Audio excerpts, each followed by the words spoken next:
نبی پاک علیہ الصلوۃ والسلام کی تبلیغ کے 3 دور ہیں۔ ایک تو حضور نے اپنے قول سے تبلیغ فرمائی ہے، وہ 40 سال کی عمر سے محبوب نے اعلان فرمایا اور تبلیغ کی، اور ایک نبی پاک صلی اللہ تعالی علیہ وسلم بالواسطہ حضور کی تبلیغ ہے جو آج تک جاری ہے۔ امت کے علماء، مشائخ، مبلغین حضور کے دین کو آگے پھیلا رہے ہیں، تو دراصل یہ بھی تبلیغ رسول پاک علیہ السلام ہی کی تبلیغ۔ اور ایک حضور کی تبلیغ کا دور ہے، حضور کی پیدائش سے لے کر ولادت مبارکہ سے لے کر حضور علیہ السلام کے اعلان نبوت تک۔ اس دوران نبی پاک نے جو تبلیغ فرمائی ہے وہ اپنے کردار سے فرمائی ہے۔ عرب کا وہ معاشرہ جو بڑا میلا کچیلا گدلا ہو چکا تھا، جس کے اندر سراسر مادہ پرستی کا زور تھا، جس کے اندر لوگ انسانوں کی خرید و فروخت کرتے تھے، جس کے اندر بیٹیوں کو زندہ دفن کر دیتے تھے، جس کے اندر جو آدمی جتنا زیادہ مضبوط ہوتا تھا اتنا زیادہ لٹیرا بن جاتا تھا، اس معاشرے کے اندر رسول کریم علیہ السلام نے 40 سال گزارے، اور اس طرح گزارے کہ جو بیگانے بھی تھے وہ بھی کہا کرتے تھے یہ صادق ہیں، یہ امین ہیں۔ اور جب حضور نے اعلان نبوت کیا تو فرمایا، یہ قرآن مجید کے لفظ ہے، فرمایا فَقَدْ لَبِثْتُ فِيكُمْ عُمَرًا مِّن قَبْلِهِ أَفَلَا تَعْقِلُونَ، میں تمہارے بیچ عمر کا ایک حصہ گزار چکا ہوں، تمہیں عقل نہیں ہے، شعور نہیں ہے۔ نبی کریم علیہ السلام نے اپنے کردار کو، اپنے عمل کو اپنی نبوت کی دلیل کے طور پر بیان فرمایا۔ وہ تو حضرت حلیمہ بھی فرماتی ہیں نا، جب میں نبی کریم علیہ السلام کو اپنے گھر لے گئی تو میرا اپنا بچہ بھی دودھ پیتا تھا، 2 میرے بیٹے ہو گئے، ایک میری یہ نسبی اولاد اور حضور میری رضائی اولاد۔ تو کہتی ہیں جب میں کریم محبوب علیہ السلام کو اپنے سینے سے لگاتی تھی تو حضور میرے ایک پستان سے دودھ پیتے تھے اور دوسرا اپنے بھائی کے لیے چھوڑ دیا کرتے تھے۔ یہاں سے رسول کریم علیہ السلام نے کردار کے ذریعے تبلیغ، اور پھر اعلان نبوت سے پہلے ایک تنظیم عرب کے جوانوں پر، عرب کے سرداروں پر مشتمل بنائی گئی، جس میں نبی کریم علیہ السلام نے بڑا حصہ لیا سرکار نے، اور بڑے اہم لوگوں کو شعور حضور نے عطا فرمائے۔ وہ اس جماعت کا فیصلہ تھا کہ ہم سارے جوان، سارے بڑے لوگ ملیں گے، یہ حضور کے اعلان نبوت سے پہلے کی بات ہے، ہم بڑے لوگ ملیں گے، کسی بڑے کو کسی چھوٹے پر ظلم نہیں کرنے دیں گے، کسی آدمی کو کسی غریب کا حق نہیں کھانے دیں گے۔ حضور علیہ السلام نے نا اپنے کردار سے، اپنے عمل سے، اور آپ کا جو عمل ہوتا ہے نا وہ اصل ہوتا ہے۔ ایک ہوتا ہے آپ کوئی بات کرتے ہیں، اور ایک ہوتا ہے کہ آپ کوئی عمل کرتے ہیں۔ آپ جب عمل کرتے ہیں تو عمل کے ذریعے بھی لوگوں تک بات پہنچتی ہے کہ دراصل آپ کا اٹھنا بیٹھنا چلنا پھرنا کیا ہے۔ میرے رسول کریم علیہ السلام کا اٹھنا بھی ایک نبی کا، بیٹھنا بھی ایک نبی کا، بات کرنا بھی ایک نبی کا، معاملات زندگی کرنا بھی ایک نبی کا، لین دین کرنا بھی ایک نبی کا۔ ایک شخص کہتے ہیں میں نے اعلان نبوت سے پہلے حضور علیہ السلام سے کوئی چیز خریدی تھی، اور میں نے عرض کیا تھا آپ یہاں تشریف رکھیں، میں پیسے لے کے آتا ہوں، میں 3 دن کے بعد آیا۔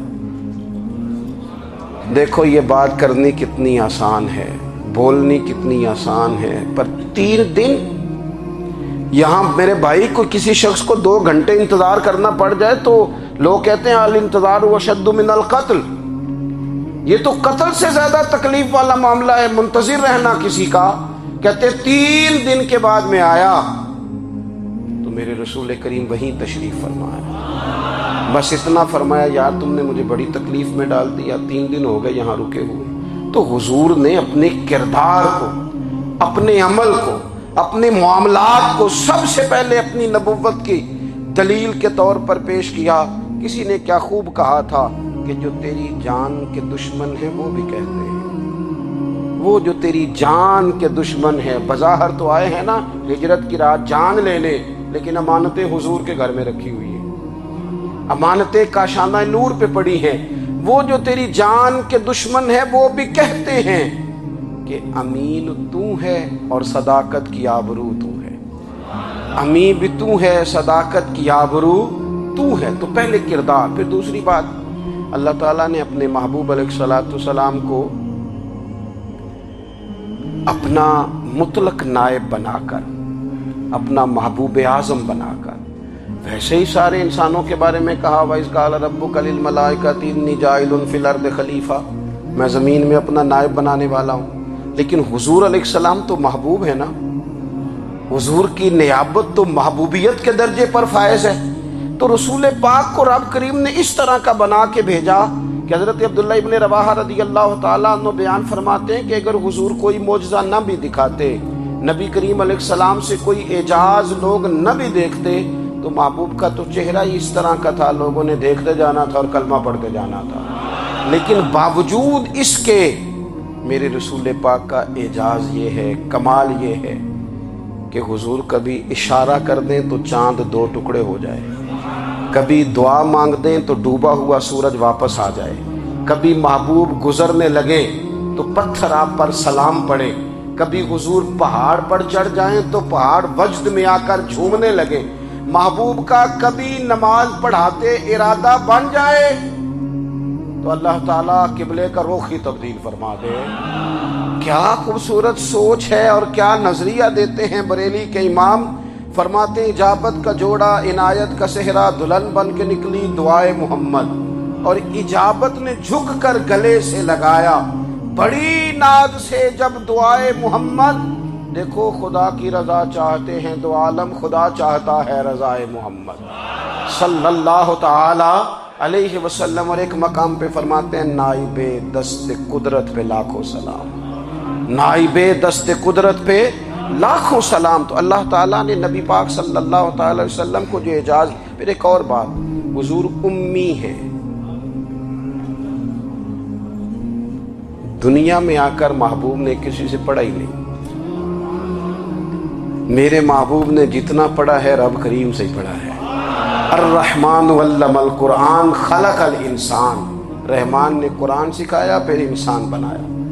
اللہ تبارک و تعالیٰ کی بارگاہ کرم سے حضور نے لیا، رسول کریم امی ہیں، یہ بھی حضور کی نبوت پر ایک بڑی دلیل۔ دیکھو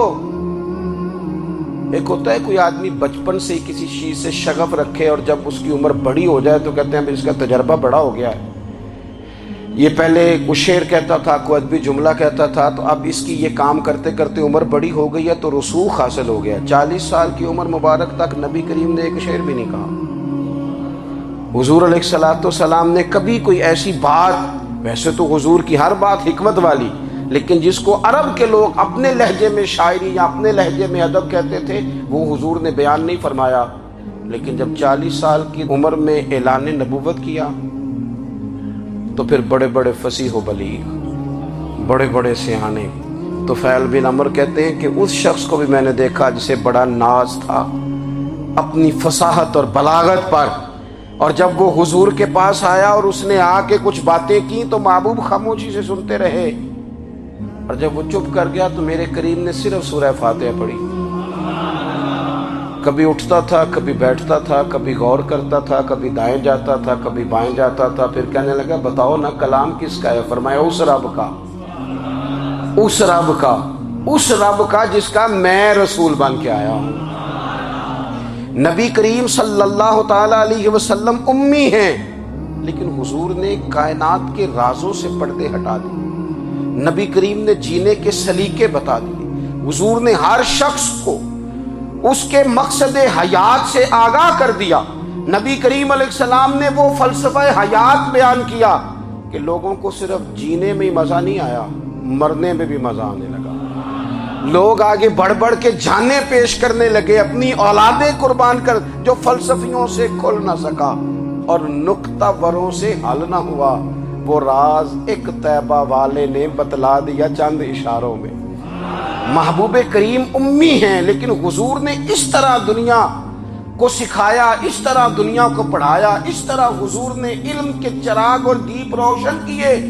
کہ قیامت تک جسے روشنی ملے گی نا اسے صرف دروازہ مصطفیٰ سے ملے گی، اسے رسول کریم علیہ السلام کے در دولت سے ملے۔ کچھ لوگوں نے کہا کہ اپنے پاس سے آیات بنا کے لاتے، اپنے گھر میں بیٹھ کے دعوے کر لینا تو کوئی مشکل کام نہیں نہ ہوتا، سارے لوگ ہی کر لیتے ہیں۔ بلکہ وہ ہمارے ایک بزرگ کہا کرتے تھے خیالی پلاؤ پکائیے تے گھیو کدے بھی کٹ نہ پائیے۔ کیونکہ کون سا پیسوں کا ڈالنا ہے، زیادہ ڈالیں آپ اور زیادہ ڈالیں۔ بہت سارے لوگ ہیں آج بھی، کچھ لبرل ہیں بیچارے، کچھ دین بیزار طبقہ ہے، وہ کہتے ہیں جناب ہمیں تو جدید باتیں بتائیں، ہمیں تو نئے اسلوب کے مطابق لے کے چلیں، ہمیں تو او بھائی سن، میرے نبی پاک علیہ السلام نے فرمایا میرا قرآن کبھی پرانا نہیں ہوگا، اسے پڑھ کے دیکھ، اس کی جدت کا حسن دیکھ، یہ تو کھلا ہوا باغ ہے، تو ایک دفعہ اس کے قریب آئے گا تو خوشبو ملے گی، دوسری دفعہ آئے گا تو اس سے زیادہ تازی ملے گی، ایک دفعہ پھل کھائے گا تو مزیدار ہوگا اور دوسرا کھائے گا ہو سکتا ہے شکل ملتی جلتی ہو لیکن ذائقہ بڑا نرالا ہوگا۔ تو تو صحیح نا، جب کچھ لوگوں نے کہا یہ خود سے بنا کے آیات لاتے ہیں تو فرمایا وَإِن كُنتُمْ فِي رَيْبٍ مِّمَّا نَزَّلْنَا عَلَىٰ عَبْدِنَا فَأْتُوا بِسُورَةٍ مِّن مِّثْلِهِ، اگر تمہیں کوئی شک ہے اس میں جو ہم نے اپنے بندہ خاص میں نازل کیا ہے تو تم بھی اس جیسی ایک آیت بنا کے لاؤ۔ اور چلو چیلنج کھلا ہی دے دیا، فرما وَادْعُوا شُهَدَاءَكُم مِّن دُونِ اللَّهِ، اللہ اور اللہ والوں کو چھوڑ دو، تفسیری ترجمہ عرض کر رہا ہوں، یعنی صحابہ کو چھوڑ دو، حضور کے ماننے والوں کو چھوڑ دو، باقی ساری دنیا کے کافر اکٹھے ہو جاؤ، ایک آیت بس قرآن جیسی لے کے آؤ، ایک آیت لے کے آؤ، ان کنتم صادقین، اگر تم سچے ہو۔ جوانوں سنو، کہا ایک آیت، اور یہ چیلنج آج تک قرآن مجید کا موجود ہے، آج تک وَإِن كُنتُمْ فِي رَيْبٍ مِّمَّا نَزَّلْنَا عَلَىٰ عَبْدِنَا فَأْتُوا بِسُورَةٍ مِّن مِّثْلِهِ، تم قرآن کے مقابلے کی ایک سورت لے کے آؤ اور سارے حمایتی اکٹھے کر لو اپنے، ان کنتم صادقین، اگر تم سچے ہو۔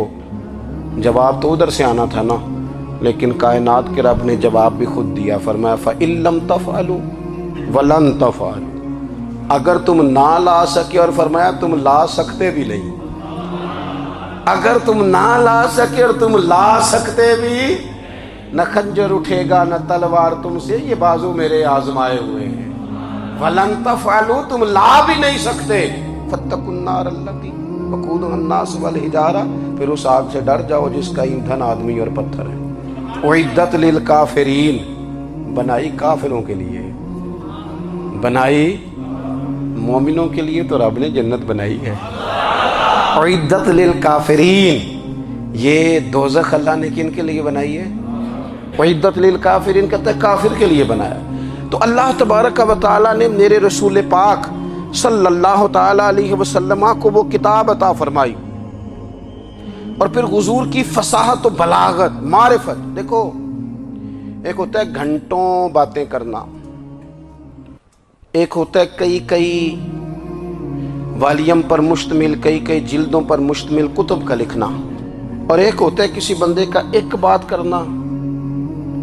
اور سامنے والے کی طبیعت کو اتنا جگا دینا کہ اگلی بات فوراً ہی اس کی سمجھ میں آ جائے۔ اور حضور نہ کسی کی انا کو نہیں جگاتے تھے، ہم بعض اوقات کسی سے خطاب کرتے ہیں، بات کرتے ہیں تو سامنے والے کی انا کو جگا دیتے ہیں، ٹھیس پہنچاتے ہیں، وہ کہتا چل پھر تگڑا ہو جا میں بھی آیا۔ حضور انا نہیں جگاتے تھے، میرے نبی پاک ضمیر جگاتے تھے تاکہ وہ شخص فیض حاصل کر سکے، اسے کچھ ملے۔ نبی کریم کا جو انداز تکلم ہے وہ اس طرح کا ہوتا تھا کہ انسان خود بخود کھل اٹھتا تھا کہ مطلب یہ بات ہونے کیا لگی ہے، مطلب حضور کیا فرمانے لگے۔ نبی کریم صلی اللہ تعالی علیہ وسلم ایک دن محبوب کریم نے صحابہ کے یہ حضور کی فصاحت و بلاغت دیکھے، فرمایا محبوب نے کتنا نادان ہے وہ شخص جو اپنے ماں باپ کو گالی دے۔ کھلی ہو گئی لوگوں کی آنکھیں، کان کھڑے ہو گئے کہ یا رسول اللہ کون ایسا بدبخت ہے جو ماں باپ کو گالی دے گا۔ اب جب سوالات ذہنی سطح پر پوری طور پر ابھر گئے نا، تو اب رسول کریم نے بات سمجھائی، یہ ہے فصاحت و بلاغت، تیرے آگے ہیں یوں دبے لجے فصحاء عرب کے بڑے بڑے،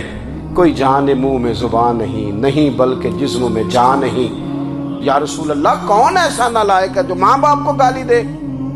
اب جب ذہنی سطح یہاں تک ابھر آئی تو اب حضور نے سمجھایا، فرمایا جب تم کسی کے ماں باپ کو گالی دو گے نا تو وہ بھی تو جواب میں تمہارے ماں باپ کو دے گا نا، تو فی نفس ہی یہ تم نے خود ظلم کیا ہے اپنے ماں باپ پر، کیوں تم نے ایسا لہجہ اختیار کیا کہ جس سے سامنے والے کی انا جاگ جائے اور وہ تمہارے مقابلے میں آ کر کے کھڑا ہو جائے؟ کیوں تم نے اس طرح کے انداز اختیار کیے کہ جس سے سامنے والا بھی سارے پنجے کھڑے کر کے باہر نکل آئے اور کہے آ جاؤ پھر میں بھی میدان میں حاضر ہوں؟ رسول کریم کی فصاحت، بلاغت دیکھیں نا، حضور 2-4 جملوں میں ساری بات سمجھا جاتے ہیں۔ ایک حدیث پاک اگر ہماری سمجھ میں آ جائے، ایک روایت، نبی پاک صلی اللہ تعالی علیہ وسلم نے فرمایا خوبصورت مسلمان وہ ہے جو بے مقصد باتوں کو چھوڑ دے۔ لو، اس سے پوری زندگی سجائی جا سکتی ہے، ایک جملے سے پوری زندگی سواری جا سکتی ہے، کوئی لمبی چوڑی باتوں میں جانے کی ضرورت نہیں۔ کہا خوبصورت مسلمان یہ ہے جو بے مقصد باتوں کو چھوڑ دے، لا یعنی باتوں کو، کیا کہتے ہیں ہمارے دیہات کے لوگ، جڑے پنڈ جانا نہیں اودا راہ پوچھنے دی۔ لیکن آج کل لوگ باز آندے یعنی جس بات کا بالکل تعلق نہیں نا وہ بات بھی کرتے جاتے ہیں، جس کا شعبہ ہی نہیں وہ بھی چھلانگ لگا کے اس میں آ جاتا ہے۔ ہم اپنا وقت ضائع کرتے ہیں، اپنی صلاحیتیں ضائع کرتے ہیں، اپنا نقصان کرتے ہیں۔ ہم اپنا کام صحیح کر کے نہیں کرتے اور دوسری ساری دنیا کو ٹھیک کرنا چاہتے ہیں۔ او بھائی، آپ جس جگہ جس شعبے سے تعلق رکھتے ہیں آپ اپنے معاملات میں مضبوطی پیدا کریں۔ حضور نے اپنی فصاحت کے ساتھ، بلاغت کے ساتھ لوگوں کو قائل کیا، اور قرآن مجید کی تاثیر کا یہ اثر میرے کریم رسول نے دکھایا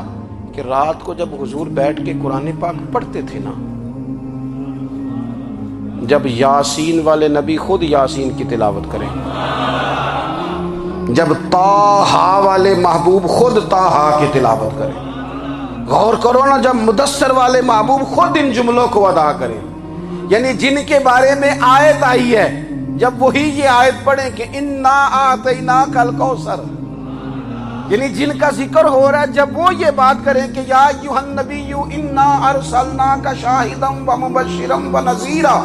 لتؤمنوا باللہ ورسولہ وتعزروہ وتوقروہ وتسبحوہ بکرۃ واصیلا، جن کے بارے میں آیت آئی ہے، جب وہ یہ کہہ رہے ہوں کہ ورفعنا لک ذکرک، جب وہ کہہ رہے ہوں والضحیٰ واللیل اذا سجا، ذرا اس کیفیت کو دیکھیں جب محبوب خود پڑھ رہے ہوں، اور جو حضور پر آئی ہیں اس کا ذائقہ، اس کا لطف، اس کا انداز بھلا کیا ہوگا۔ حضور جب رات کو پڑھتے تھے نا قرآن پاک، تو جو پکے کافر تھے نا، ابو جہل جیسے لوگ، وہ بھی جھاڑیوں میں چھپ چھپ کے مدینے والے کی تلاوت سنا کرتے، حضور کی تلاوت سنا کرتے تھے۔ یہی بہتر ہے کہ پردوں میں وہ پردہ پوش رہے، وہ اگر پردے ہٹا دے تو کسے ہوش رہے۔ رسول کریم علیہ السلام کی تلاوت کا سننا، قریب جانا، یہ اعجاز ہے۔ حضرت فاروق اعظم کہتے ہیں میں طبیعت کا بڑا ڈاڈا تھا، مزاج کا بڑا سخت تھا، زندگی ہمیشہ ڈٹ کر گزاری، باتوں پر کھڑا رہنا آتا تھا، پر جب میری بہن نے مجھے چند آیتیں سنائی نا تو میں تڑپ ہی گیا۔ گھروں آیا سا مار مقامنے نو، ہن مینو مار دے لے چلو، اوے متے عمر دی عمر برباد ہو جائے، جتھے عمر سوار دے لے چلو۔ یہ اعجاز ہے رسول کریم صلی اللہ تعالی علیہ وسلم پر نازل ہونے والی کتاب کا۔ پھر حضور نے خبریں دی، نبی پاک نے خبریں دی، حضور نے فرمایا روم فتح ہوگا، وہ ہوا۔ نبی کریم علیہ السلام نے فرمایا شام فتح ہوگا، تو شام فتح ہوا۔ فرمایا ایران فتح ہوگا، تو ایران فتح ہوا۔ سراقہ بن مالک کہتے ہیں ایک گاؤں پر بھی مسلمانوں کی حکومت نہیں تھی، ایک گاؤں پر۔